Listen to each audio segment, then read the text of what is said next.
È un modello che vogliamo esportare in tutto il Veneto per mettere un dialogo tra genitori e figli e soprattutto grazie a questo dialogo lavorare sulla prevenzione degli incidenti domestici è qualcosa di assolutamente positivo e che vogliamo assolutamente rendere esteso a tutti. Il modello da esportare in tutto il Veneto parte dalla Ustre Serenissima di Venezia. Si chiama Cabimbo ed è il primo gioco da tavolo italiano che insegna la prevenzione degli incidenti domestici tra i bambini da 0 a 5 anni.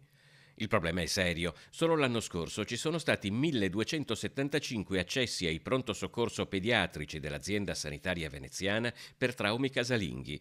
Altri 25 bimbi e li trasportati in codice rosso dal SUEM 118 alle rianimazioni pediatriche regionali competenti. 2 nel 2024 sono deceduti.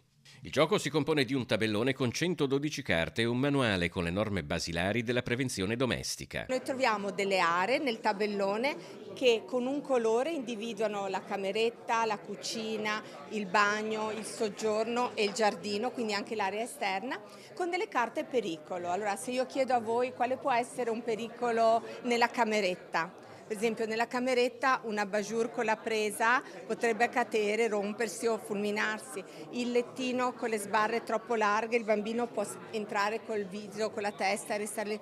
Cabimbo è stato validato da un comitato scientifico di pediatri, rianimatori, medici dell'emergenza urgenza, ostetriche, neuropsichiatri infantili, igienisti, formatori ed esperti di comunicazione e di sanità. La Fondazione ha partecipato economicamente dando un contributo e dando un supporto alla parte progettuale e anche a trovare il partner che poi alla fine dal punto di vista industriale ha progettato e ha prodotto il gioco. Oggi ne abbiamo prodotti 5.000.